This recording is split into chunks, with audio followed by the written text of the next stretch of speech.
Bago tayo magpatuloy sa video ko ngayon ay shoutout muna sa isa nating kababayan na si Jcor Walking Vlog. Ito ay vlogger din na kababayan natin dito sa South Korea. At kung gusto nyo ng mga relaxing walking videos ay bisitahin nyo lang ang YouTube channel ni Kabayan. Ang video ko ngayon ay para dun sa isang kababayan natin na nagtanong kasi may ginawa akong video tungkol sa kung pwede ba yung colorblind dito sa South Korea. Ibig sabihin ng colorblind, kapag nanood kayo sa YouTube ng Ishihara test, yung Ishihara test, i-search nyo lang sa YouTube at lalabas doon kung paano malalaman kung kayo ay colorblind. Comment sa isang video ko na ang sabi pwede naman daw yung colorblind dito sa South Korea kasi may napanood daw siya na isang vlogger na ang sabi nakapunta dito sa South Korea yung isang vlogger na yon kahit siya ay colorblind, at ang ginawa nga daw nung vlogger na yon ay i-memorize yung Ishihara test. Ang hindi ko lang alam ay kung paano i-memorize yung Ishihara test.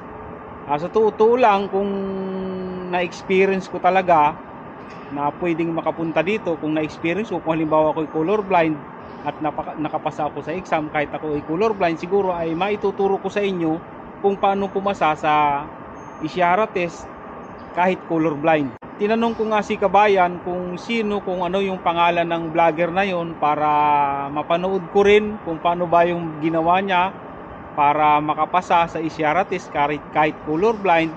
Hindi na si Kabayan nag-reply at nakakapanghinayang lang din kasi marami sa ating mga kababayan ang colorblind pero hindi nga makapag-apply dito sa South Korea dahil nga yung mga nakaraan, yung ibang pumasa sa EPS topic exam, pagdating sa Ishihara test ay bumagsak na, kaya nakakaawa. Sayang lang yung pag-aaral ng Korean language kung pagdating sa Ishihara test ay babagsak agad. Ang karamihan kasing hindi nakikita ng iba dun sa mga colorblind ay yung kulay, yung color red saka green. Diyan kalimitang hindi nila nakikita yung kulay na yan, kaya hindi nila nababasa yung number na nakalagay sa Ishihara test. Pero pag nanonood ako sa YouTube dun sa mga vlog na tungkol sa Ishihara test nga, ang kalimitan kong nakikita talaga na kulay ay green saka orange. Meron ding maraming pula, pero dun sa bagong Ishihara test ngayon na napanood ko siguro mga 8 months ago, parang kakaiba dun sa mga nakaraang video ng mga nakaraang taon. Dun sa mga Ishihara test parang iba yung kulay Pero kung tutuusin, kung i-memorize nyo talaga yung Ishihara test, parang ang hirap Kasi paano kung colorblind ka sa green? Ibig sabihin yung na dot kasi yan mga tuldok-tuldok na kulay green. Paano kung colorblind ka doon? Hindi mo na mababasa yung number. Pero ang maganda sigurong gawin nyo dito ay kumuha kayo ng isang kakilala ninyo na hindi colorblind. Tapos kada buklat nung Ishihara test, i-memorize nyo yung number na nakalagay doon. Pero ang mahirap lang nito, paano kung yung proctor, halimbawa doon sa EPS topic exam, pumasa ka, tapos diretso ka ng Ishihara test, paano yung halimbawa Koreano na maloko, yung lilituhin kayo, imbis yung bubuklatin niya yung number 1, yung bubuklatin niya ay number 5 halimbawa, din malilito ka ngayon, di ba? Kaya ang hirap din i-memorize. Saka yung iba dito, yung kulay, meron kasing sa Ishihara test na wala kang mababasa na number. Pero meron siyang mga paikot-ikot na gano'n na ituturo nung Koreano. Kumbaga, sususugin mo yung kulay. Kung halimbawa kulay orange, gaganunin mo siya. Kaya mahirap din. Ang hirap kasi hindi na kasi nag-reply si Kabayan. Napanood sana natin o napanood ko yung video nung vlogger na yun na pumasa sa Ishihara test kahit colorblind. Dapat sana ina-share ko na sa inyo kung paano ang diskarte. Pero may iba din akong napapanood at dun sa batch namin na kay LT13, meron talagang iba na nababalitaan din ako dun na colorblind din Tapos nakakapasa naman sa isyara test. Ang sabi nila ay pwede daw kayong magsuot ng contact lens. Yun. Pero hindi ko pa na-try yung contact lens na yan kasi hindi naman ako colorblind. At pwede rin naman daw magsuot ng salamin kung kayo ay colorblind doon sa isyara test mismo. Kasi itong kasama kong Pinoy dito ngayon ay marami raw siyang nakikita na may suot ng salamin habang nag-i-isyara test. Hindi daw bawal yung nakasuot ng salamin. Tapos meron din akong napapanood sa YouTube na nagagamot ang colorblind. Nasa YouTube na lahat, manood lang kayo dun sa mga colorblind na talagang desididong makapunta dito sa South Korea. Nasa YouTube na lahat ang sagot sa inyong katanungan. Mabuti sana kung na-experience ko na halimbawa ako'y colorblind at nakapasa ako sa medical, na ay nakapasa ako sa isyara test, ay maaaring ma-share ko sa inyo yung karanasan ko. Dun sa mga colorblind na nangangarap makapag-Korea, wag kayong tumigil.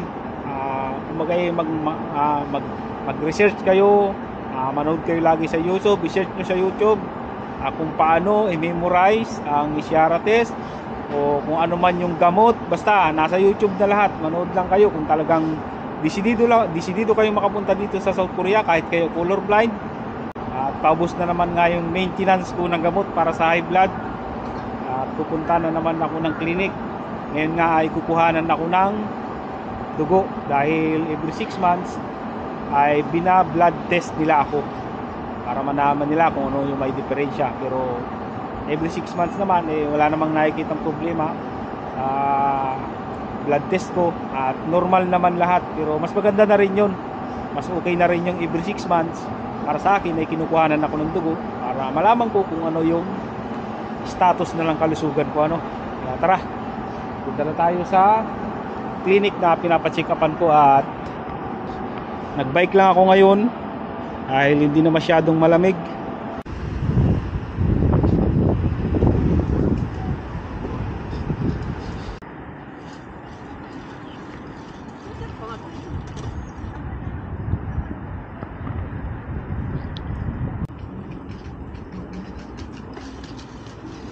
Uy, abot pa.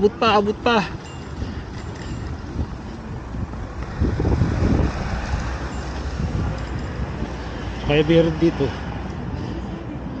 daming tindahan ngayon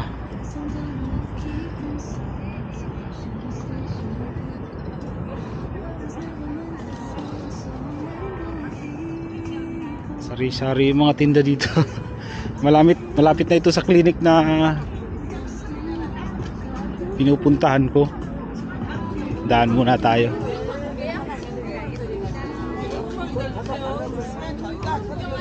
May mga tinda.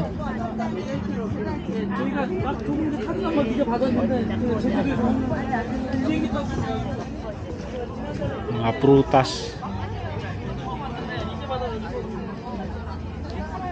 Mga pre-taste. Puro pre-taste dito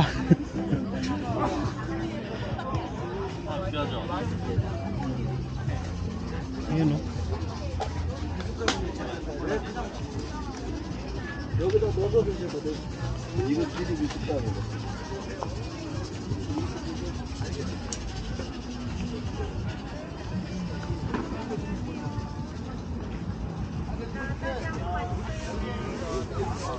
됐어.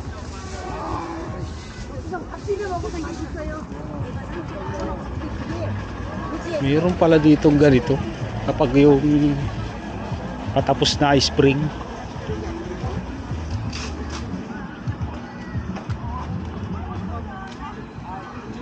Iba't ibang klaseng pagkain yung pinapakita nila dito.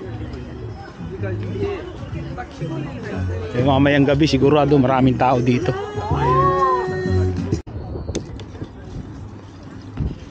Inaayos nila yung may swimming pool dyan Pag yung summer, nilalagyan nila ng tubig.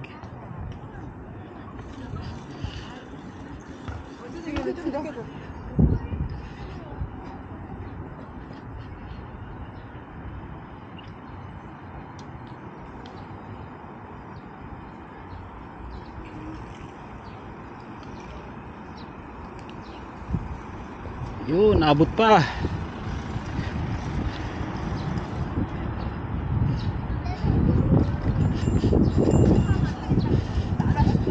나 1학년은 끝났어.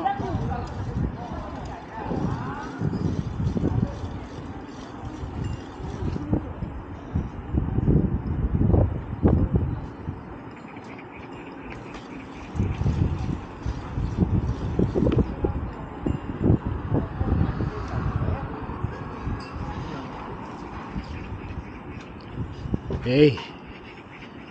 Dito na ako. Ano ko aakyat sa building niya. Dito ko lang ipaparada yung aking bike.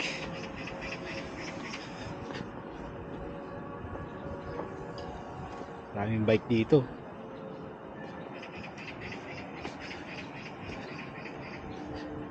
Yun, bakante.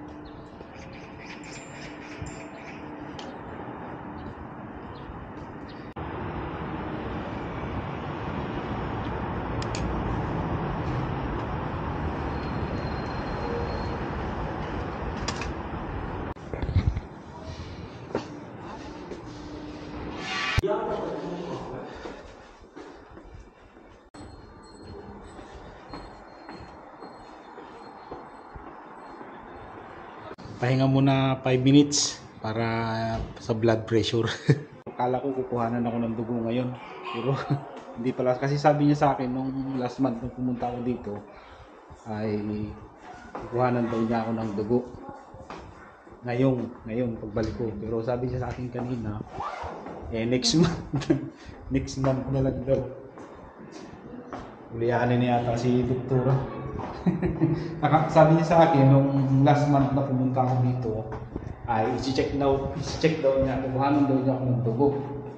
Pero ngayon, reseta lang ang nakuha ko. Sabi niya next month na lang daw pagbalik ko. Tapos kukuhanan ng dugo. Hindi pa ba ako kumain ng almusal? Kasi dito mga kabayan, kukuhanan kayo ng dugo pag magkaka-medical dito sa Korea, ay hindi kayo dapat kakain ng almusal din. Pero pwede uminom ng tubig. Dito, sige ako ng gamot. Dito yung reseta. Ito na isang buwan. Dito lang sa baba ng clinic yung bilihan ng gamot.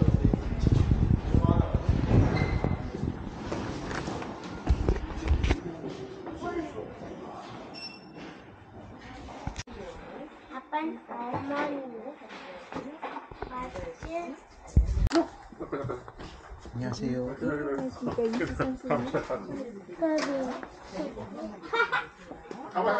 다 묻었네.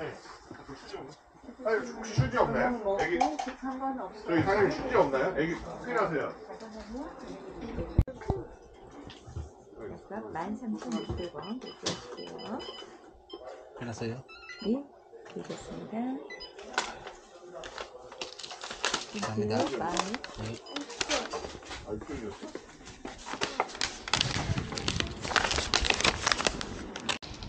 May gamot na ulit para sa high blood sa loob ng isang buwan.